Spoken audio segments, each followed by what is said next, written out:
Since I normally tutor girls, the media personas I picked were Sophia the First and Miley Cyrus.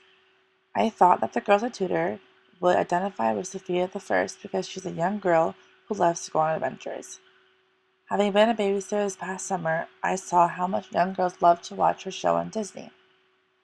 I thought that they would like her the most because she was also the most relatable. I picked Miley Cyrus for a celebrity persona because, given her recent image change and leap from Hannah Montana to twerking, I thought that the girls would not identify with her. Miley is older and involved in things that the girls aren't interested in.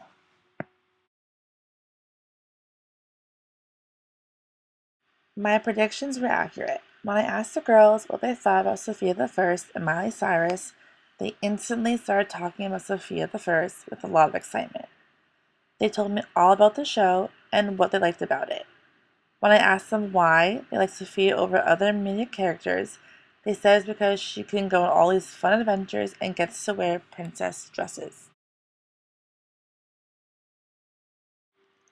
This ties back to the dominant gender theory that we discussed in class, because Sophia, as well as many other female characters, come off as emotional or passive.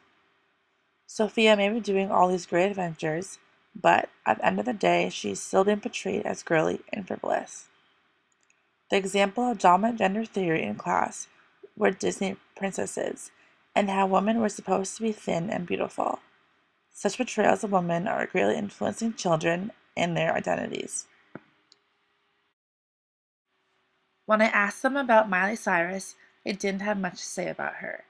They instead talked about Hannah Montana. It was clear that the girls were uninterested with Miley Cyrus since she left Disney.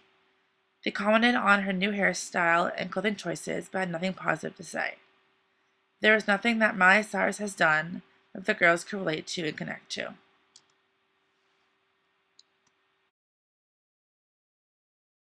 All they see Miley Cyrus doing is inappropriate things that they don't quite understand.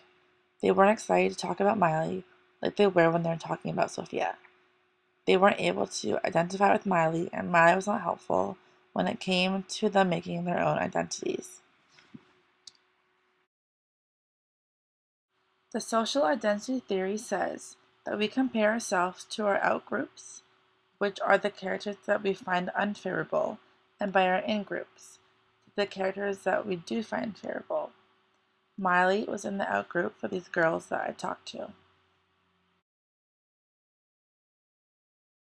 Like the Huntman and Morgan article says, kids at this age are very impressionable and are struggling to forge some sense of identity. Since children are exposed to an insane amount of media every day, the characters and celebrities that these kids are shown help them make some sort of identity. The media immensely contributes to a child's development.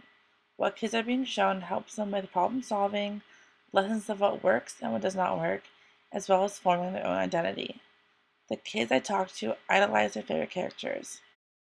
Since these kids idolize these characters, they want to be just like them, which ultimately shapes their identities.